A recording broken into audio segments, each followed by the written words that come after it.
Welcome to today's episode, where we explore the family, friends, and fools category of investors, a fundamental yet complex initial funding source for many budding entrepreneurs.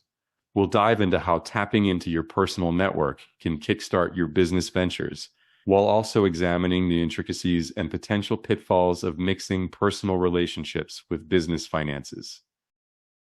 The Let's Get Entrepreneurial podcast is your ultimate launchpad for igniting ideas and skyrocketing your entrepreneurial dreams. Your two hosts will be Professor Gary Palin and serial entrepreneur Ryan Budden. Hello, Ryan. How are you doing today? I'm doing wonderfully. What about you, Professor Palin? A little busy as always. We are in the second week of summer session 2 courses. Oh, fantastic. Do you like teaching summer courses? Yeah, it's interesting. You typically will get 2 types of students, those that are struggling to get their GPA up. They tend not to be as motivated, but then you have the uber motivated ones that are looking for double majors and trying to accelerate. And as you know, I love working with very motivated young people. Yeah, that's a good way of putting it. I'm sure it's a mixed basket, as a lot of education seems to be. There's enough that it makes it worthwhile to do. I enjoy it. I always like to talk to young people that really want to make something happen. Fantastic. Right. Today we are going to talk about another type of investment strategy. It's one we haven't touched, and we're probably remiss by not touching it, but it's the concept of the 3 F's of financing. The 3 F's stand for family, friends, and fools. Basically, it's an individual targets their personal network who provide initial capital based on the personal relationship rather than the traditional investment criteria. Basically, it's comprised of people who believe in the entrepreneur's potential more than necessarily the business plan's immediate profitability. As you simply put it, it's just reaching out to your immediate network. So people that you think could possibly invest in it. Another way of thinking about that is people that could be an early adopter. So people in your immediate network that could use the good or service. And maybe you do a extended pre-sale type thing to them. There are pros and cons to this, and I've got to be totally transparent. I lean more on the con side to this. I'm not a huge fan of this type of funding for a number of reasons we'll get into, but let's touch on some of the benefits up front. A major benefit is there is lower expectations for immediate returns versus going to an angel or definitely a venture capital. And in some cases, I even think people negotiate it to where there's no expectations of a return. You're getting into the gifting of that seed funding. Or there are flexible terms associated with the return.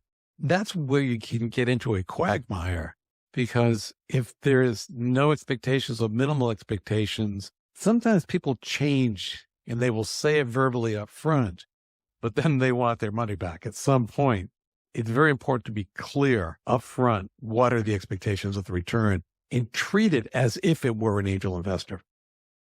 Yeah, you've immediately jumped into the biggest piece of advice that I would give in this entire genre, and that's the clarity. People seem to decrease the level of seriousness when they're talking to the family, friends, personal network. I would actually encourage you to increase the seriousness of it.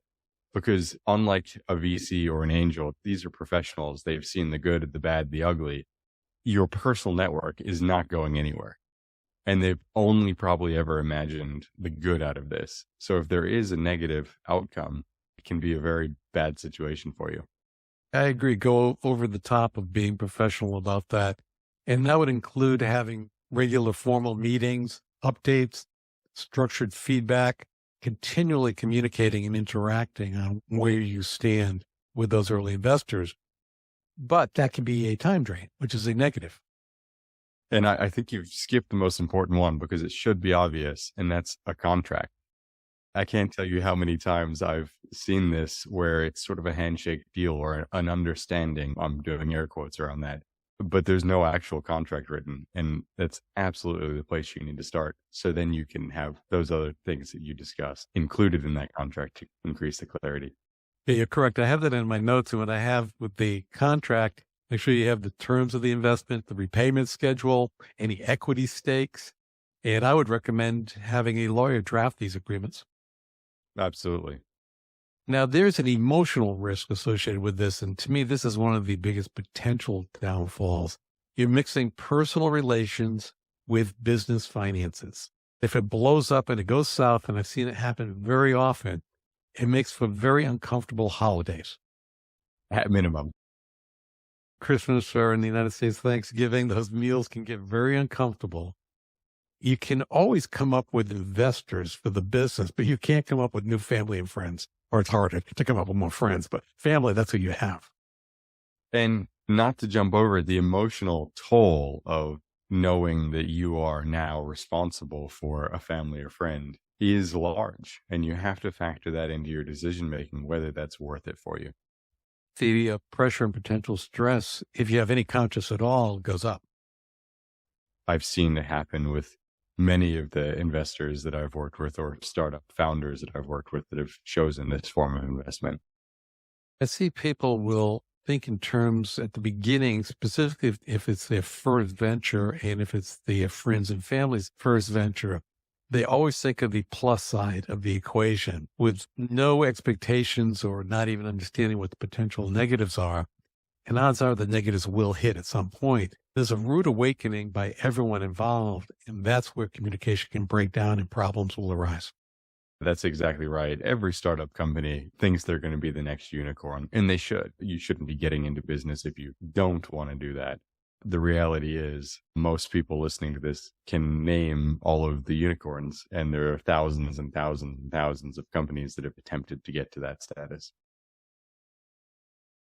Ryan, before we continue, I'd like to address an important issue for the Let's Get Entrepreneurial podcast. As you are well aware, creating a quality podcast with valuable content is very time-consuming and has substantial costs to create and produce. To cover these costs, many podcasts use a paid subscription model for premium content beyond the free episodes that are offered to the public. Others use a sponsorship model to cover the cost and time expended in podcasting. We prefer not to implement either of these options. I would like to address a concept called value for value podcasting. That's right. While we enjoy creating value for our listeners, providing insights that enhance their entrepreneurial growth and success, it would mean the world to us if our audience would also give some value back to us to support our efforts. One might wonder, how can you support our show? Well, it's simple. Sharing our podcast with friends, colleagues, or on your social media is a fantastic way to give back. Word of mouth helps us reach more listeners just like you. Or you can get creative. We love receiving your feedback, comments, or even just a cheerful email. Engaging with us enriches our community and keeps our content tailored to your interests. Or consider making a monetary contribution through platforms such as Venmo, Substack, or even direct donations to support our content. For those who prefer not to engage digitally, you can also support us by setting up a bill payment through your bank. This method allows you to send a contribution directly to our physical address. No digital footprint. No hassle. Every bit of support counts, whether it's tuning in, sharing our episodes, or contributing financially. Each contribution helps us cover production costs and improve the podcast. Check out our website at prospirit.com, where you can find more details on how to support us. Navigate to the Support Us section, where you'll find all the options laid out clearly. Support options and our website link is also in this episode description. And as always, we are incredibly grateful for the support we've received so far. It's your engagement and generosity that fuels this show. Remember, every contribution, no matter the size, makes a massive difference. Decide for yourself, what is the value of this episode to you? Let's do this together. We provide value and you return value. Value for value podcasting. We're excited to keep bringing you valuable content, and with your help, we'll continue to grow and innovate. Thank you for being a part of Let's Get Entrepreneurial. Now, let's get back to today's episode. The other side of this, and I want to make sure I'm not referring to this, like grandma might be giving you some money to start this business with zero expectations.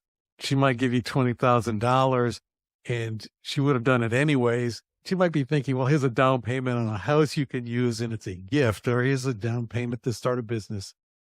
It's a gift. So you have to understand and make very clear the distinction between the gifts in a business loan or equity position.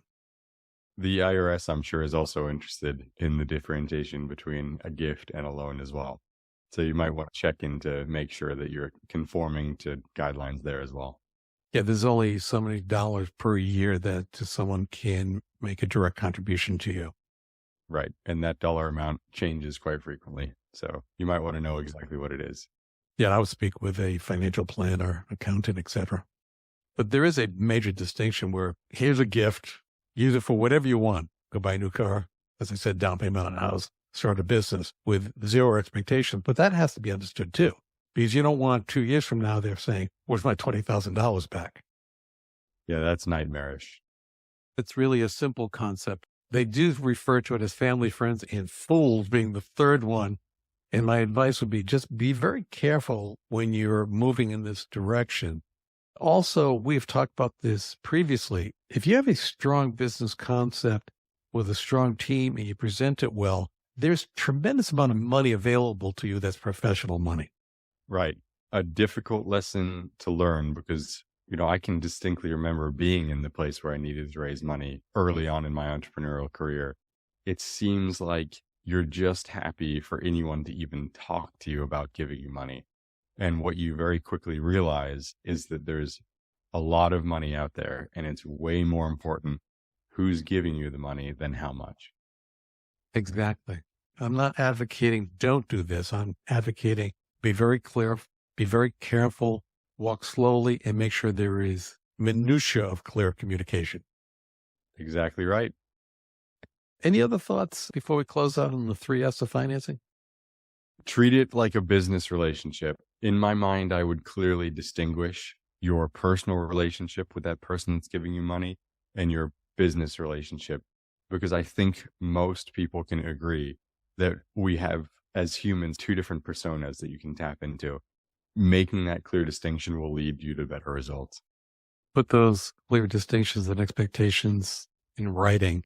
Confucius said, the faded of ink is clearer than the best of memories. There we go. I love that. Well, let's get entrepreneurial. Let's get entrepreneurial. We extend our gratitude for your presence and attention. Check out profspirit.com to discover resources and courses designed specifically for innovators like you. Stay on the cutting edge by following us on Spotify, Apple Podcast, YouTube, and other platforms as it is released. Until then, keep the entrepreneurial flame burning.